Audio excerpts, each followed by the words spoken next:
And other times, we are expecting to find light in things that only end up showing us more darkness. That happened to me a year ago. I preached this very sermon for another church, a church called New Brunswick Church of Christ. It's just south of Lebanon, Indiana. That's actual footage of their live stream of me preaching this exact sermon. This exact sermon up to this point. The part of it you're about to hear is brand new. My wife and I went through about a 2-year period when we were first married where we were testing the calling that I've had to Daily Chapel for the last 10 years, 8 years at that time.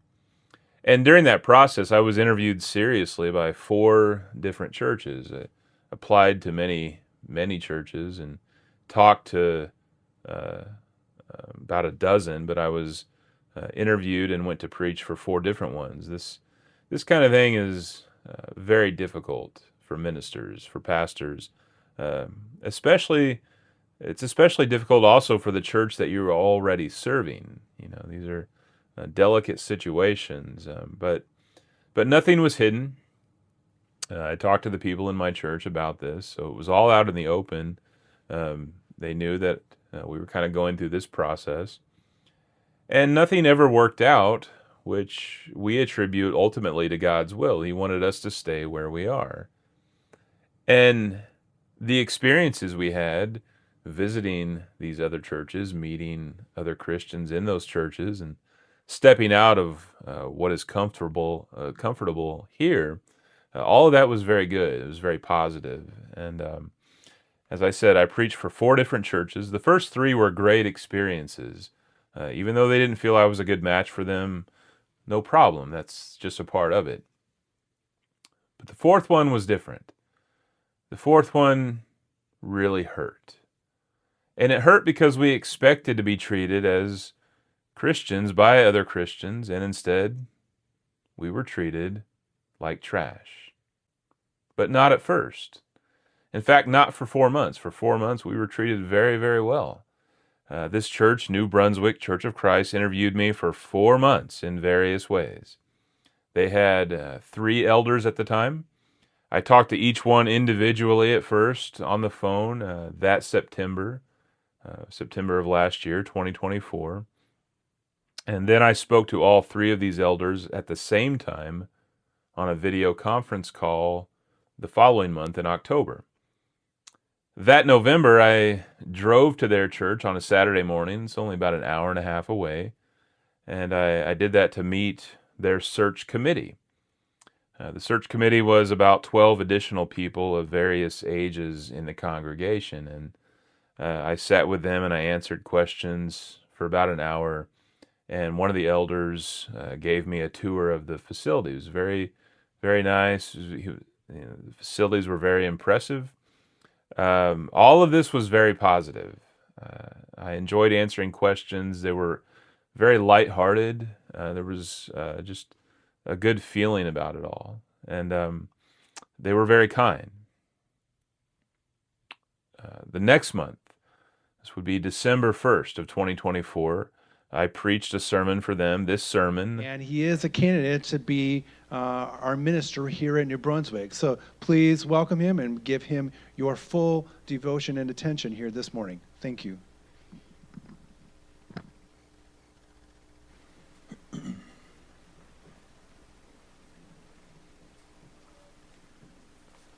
Thank you, John. And then I had lunch afterwards with the elders, the search committee, and now their families. So the group of people I was meeting was getting larger.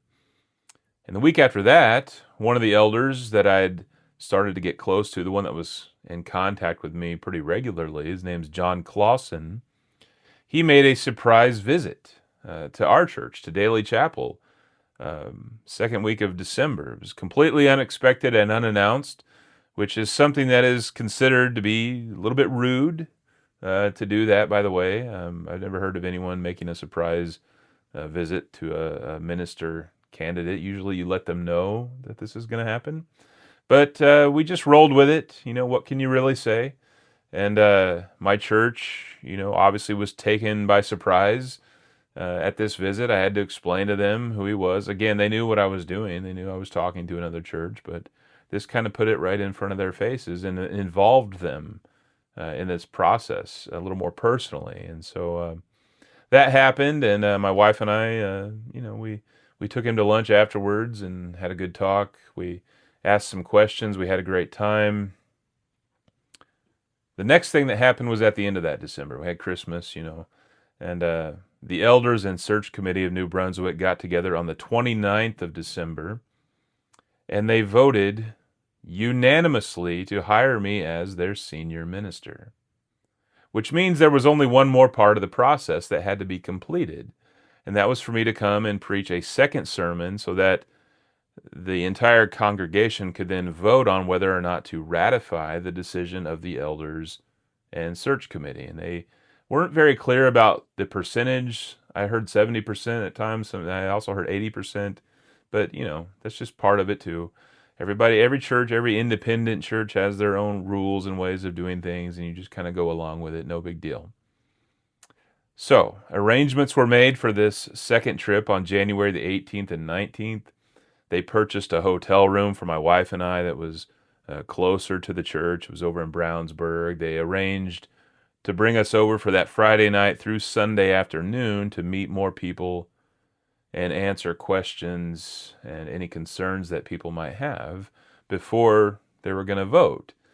Hotel reservations were made on December the 30th. It was all said and done. We have some important announcements to make, and I was wishing there would be a bigger crowd here, but we understand the weather. First of all, the search committee met last Sunday afternoon and decided to move at least forward somewhat with Adam Kaufman that we had here a few weeks ago. So what we wanted to do was set up some meet and greet opportunities for you to get to know Adam before any vote is taken. So we've set those up. They're mentioned in your bulletin. So if you have a bulletin, the dates and times are there. But I wanted to go over those with you because we really would like you to sign up for one of those three opportunities. On Saturday, January the 18th, we'll have a light breakfast, meet and greet. Have people come in, get your breakfast, sit around the table, and have an opportunity to ask Adam questions, get to know him a little bit better. Then also on Saturday, the 18th, we will have a lunch opportunity that will be from 12 to 1:30. Again, a light lunch will be provided. Again, sit around the table, get to know Adam, asking questions that you want to ask of him. Then there'll be a third opportunity on Sunday, June the 19th, to come and meet him during the Sunday school hour. So all those three meetings will take place in the gymnasium for those three times. Also on the 19th, Adam will be preaching that Sunday as well. Then a vote on Adam will be taken the following week to decide whether or not we wish to call Adam as our next minister. So we want to keep those things in mind and be sure we really want you to sign up for one of those three, if at all possible, if you have not had the opportunity to really get a chance to meet and get to know Adam. If you have any questions, please feel free to talk to any of the elders, search committee members, and we'll be glad to help you on that. In order to prepare for that, we have 3 sign-up sheets in the back. So please sign up, especially for the Saturday events, so we can prepare food accordingly. So before you leave today, please sign up for one of those if you'd like to attend one of those. On Monday, January 6th, the elder that we were close to, John Clausen, he called to confirm that we were still coming. It was a couple weeks away, but he asked if we needed anything, if we had any requests for the visit. We all expressed the expectation of having a great time, no matter how it turned out. That was Monday night. On the following Wednesday morning, another elder, Tom Mullins, called me at 8:30 in the morning to inform me that everything was called off. It was all over. They were going in a different direction. They were not going to hire me, and the previous 4 months were a complete waste of our time. I was stunned. I was choking back tears as I asked him why. Just why?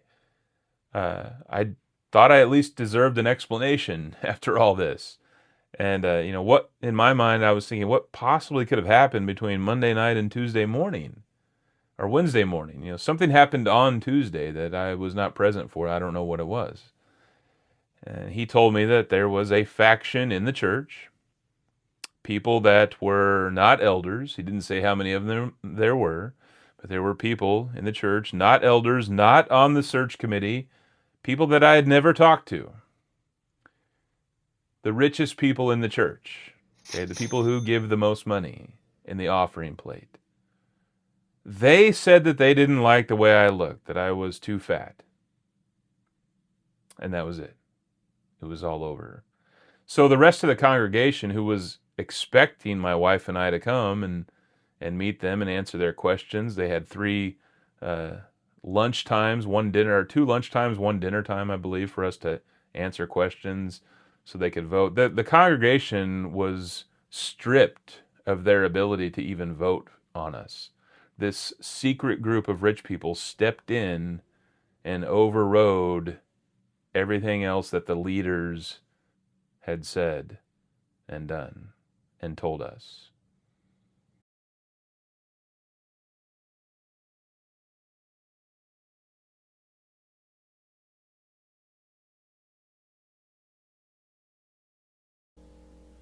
At this time, I'll let John go ahead. So the elders met this week, and we want to let you know of a decision that we came to. Adam Kaufman is no longer a candidate to become our next minister. And so that means that Adam will not come and guest preach next Sunday, and there will be no vote for him to be our minister.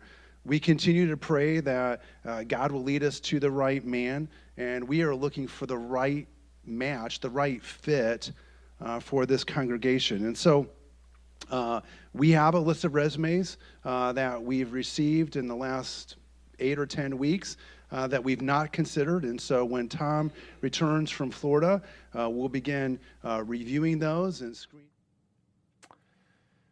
I hung up the phone with Tom and gathered myself a little bit for about an hour, and I called the other elder that we were close to, John Clausen, and he confirmed what Tom had said, that they didn't like the way I looked. And keep in mind, they'd seen me. They could have said any of this at any point the 4 months before. They knew what I looked like. I'd been there. They could have decided this at any point up before they made the vote to hire us and have us come over, and it would have been fine. But this was not fine. It was not okay, and it really hurt. And they didn't like when I pressed him a little bit further. They didn't like that Daily Chapel was so small. Actually, it doesn't really matter.